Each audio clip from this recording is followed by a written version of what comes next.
ওটা কে? পটাই না? আজ বেটাকে বাগে পেয়েছি, আজ ওর কাছ থেকে আমি টাকা তুলেই ছাড়বো। ওই পটাই, ওই ওই পটাই। বেটা কি কানে শুনতে পায় না?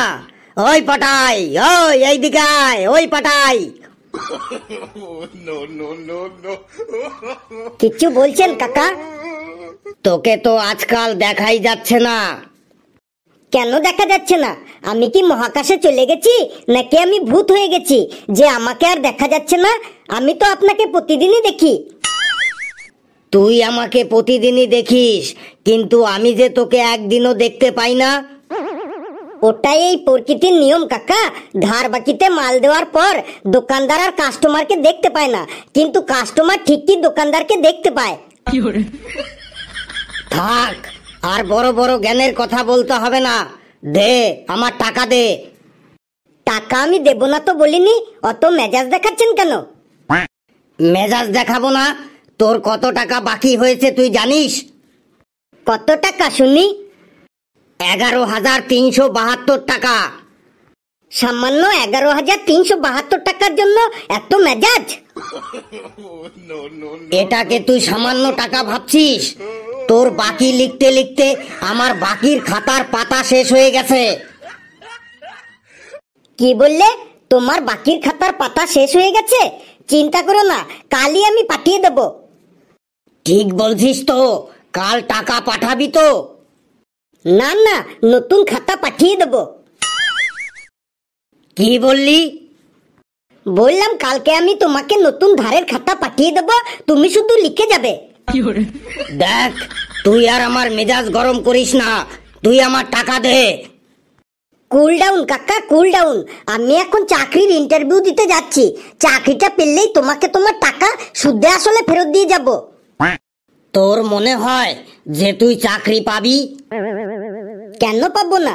একদম তোমার ওই চালের বস্তা দিব্যি দিয়ে বলছি, চাকরি আমি পাবোই পাবো। শুনলাম তুই নাকি সব ইন্টারভিউতে উল্টো পাল্টা অ্যান্সার দিস, আর তোকে সেখান থেকে মেরে তাড়িয়ে দেয়। আজ আর কেউ তাড়াতে পারবে না গো কাকা। আজ আমি একদম ফুল প্রিপারেশন নিয়েই যাচ্ছি। আজ আমি একদম জয়েন লেটার নিয়েই বাড়ি ফিরবো। দেখিস জয়েন লেটারের বদলে আবার মার না খেয়ে আসিস। তোমার সাথে আর ফালতু বকবক করে সময় নষ্ট করে লাভ নেই। অয়েল ইউর ওন মেশিন, নিজের চরকায় তেল দাও আর বসে বসে মন দিয়ে দোকানদারি করো। কোথা থেকে যে এরা জোটে, যাবার সময় মুখটা একদম খারাপ করে দিল। যা যা, তোকে মার খাওয়ার জন্য আগাম শুভেচ্ছা রইল।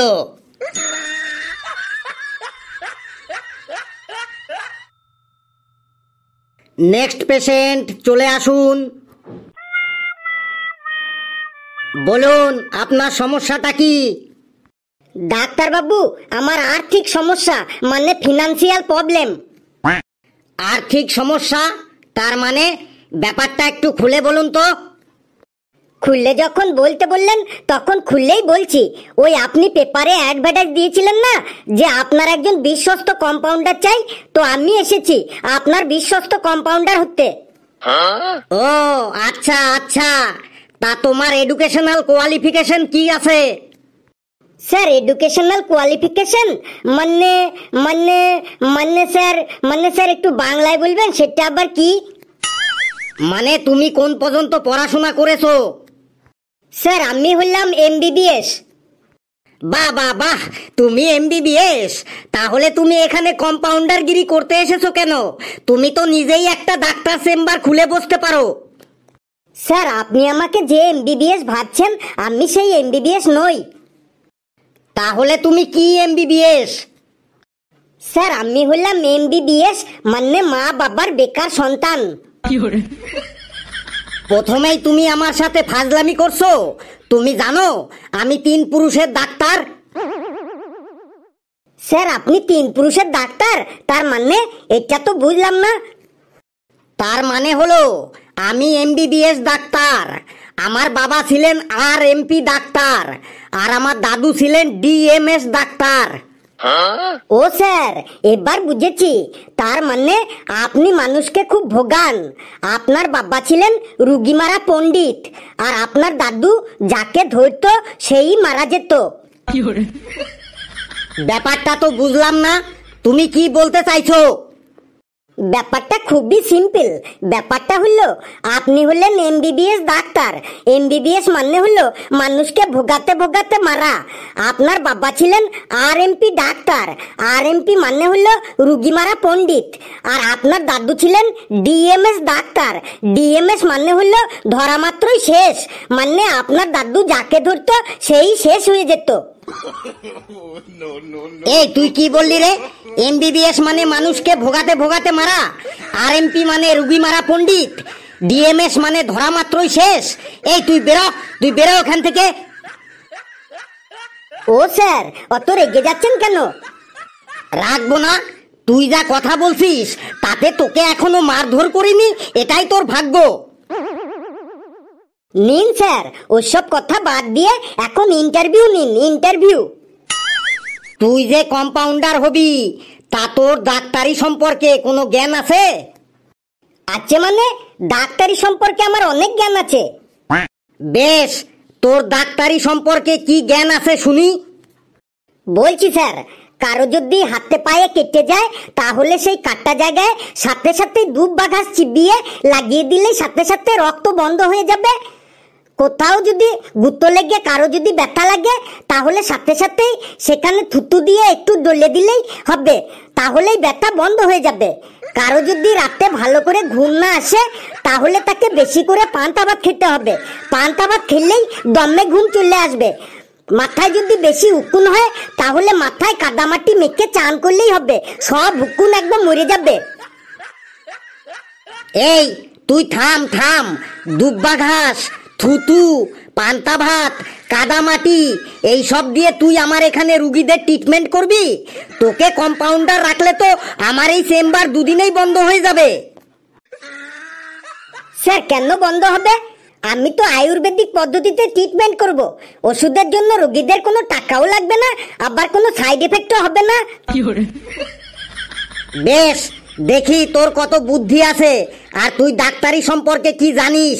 ধর, তুই চেম্বারে বসে আছিস, এমন সময় একটা লোক এলো, লোকটার মাথা ফেটে গেছে আর মাথা দিয়ে কলকল করে রক্ত পড়ছে, তখন তুই কি করবি? স্যার, আমি আগে জানবো ওই লোকটার মাথাটা ফাটলো কি করে। ধর, মারামারি করতে গিয়ে কেউ লাঠির বাড়ি দিয়ে লোকটার মাথাটা ফাটিয়ে দিয়েছে। আমি তখন সাথে সাথেই ওই লোকটার হাতে আরেকটা লাঠি ধরিয়ে দিয়ে বলবো, যান, আপনার মাথা যে ফাটিয়েছে এই লাঠি দিয়ে আপনিও তার মাথাটা ফাটিয়ে দিয়ে আসুন। তুই লোকটাকে চিকিৎসা না করে ওনার হাতে লাঠি ধরিয়ে দিবি? এই তুই বেরো এখান থেকে। স্যার, এত রেগে যাচ্ছেন কেন? আপনি প্রশ্ন করে যান। ধর, আমি চেম্বারে নেই, এমন সময় একটা রুগী এলো, রুগীটার প্রচন্ড জ্বর, তখন তুই কি করবি? স্যার, রুগীটা কি বেটা ছেলে নাকি মেয়ে ছেলে? ধর, রুগীটা মেয়ে ছেলে। রুগীটা কি বিবাহিত নাকি অবিবাহিত? ধর, বিবাহিত। রুগীটা কি শাড়ি পরা নাকি চুড়িদার পরা? এই, শাড়ি আর চুড়িদারের সাথে রুগীর সম্পর্ক কি রে? অনেক সম্পর্ক আছে, আপনি বলুন না, রুগীটা কি শাড়ি পরা নাকি চুড়িদার পরা? ধর, রুগীটা শাড়ি পরাই। রুগীটা কি কালো নাকি ফর্সা? আবার কালো ফর্সার কি হলো? আপনি বলুন না, রুগীটা কি কালো নাকি ফর্সা? ধর, ফর্সাই। এবার বলুন, রুগীটা কি বেটে নাকি লম্বা? ধর, রুগীটা লম্বা। এবার বলুন, রুগীটা কি পাতলা নাকি মোটা? আবার মোটা পাতলা। মোটা পাতলা দিয়ে তোর কি হবে? আপনি বলুন না, রুগীটা কি মোটা নাকি পাতলা? ধর, মোটাই। এবার বলুন, রুগীটা কি বাঙালি নাকি নন বাঙালি? ধর, বাঙালি। আচ্ছা আচ্ছা, তখন আমি রুগীটাকে বাংলা ভাষাতে বলবো, ডাক্তারবাবু একটু বাইরে গেছে, ফিরতে দেরি হবে, আপনি অন্য ডাক্তারের কাছে চলে যান। ধর রুগীটি যদি অন্য ডাক্তারের কাছে না যেতে চায়, তাহলে আমি রুগীটিকে বলবো ডাক্তার বাবু এখন তার বউয়ের সাথে দমে ঝগড়া করছে, আপনি একটু বসুন, ঝগড়া থামলেই আপনাকে দেখে দেবে। এই ঝগড়ার কথা শুনলেই রুগীটি এমনিতেই পালিয়ে যাবে, আপনার আশায় আর বসে থাকবে না। এই এই তুই কি বললি রে? আমি আমার বউয়ের সাথে ঝগড়া করছি? এই এই ওকে ধর তো, ওর কম্পাউন্ডার গিরি আজকে আমি ছোটাচ্ছি, তোকে মেরে আজ আমি প্লাস্টার বানিয়ে দেবো। এই ধর তো, ধর তোকে। উরে বাবা, আমার আর কম্পাউন্ডার হওয়ারও দরকার নেই, আমার আর চাকরি করারও দরকার নেই। পাল্লাই পাল্লাই, আগে নিজে বাঁচি তারপরে চাকরি। ধর ধর ধর। বন্ধুরা, ভিডিওটি কেমন লাগলো তোমরা কিন্তু কমেন্টসে জানাবে, ভিডিওটি লাইক করবে আর তোমরা শেয়ার করবে আর আমাদের চ্যানেলটিকে সাবস্ক্রাইব করবে। আর তোমরা হাসো, প্রাণ ভরে হাসো আর সকলে ভালো থাকো, সকলে খুব খুব ভালো থাকবে বন্ধুরা। ধর ধর ধর ওকে ধর।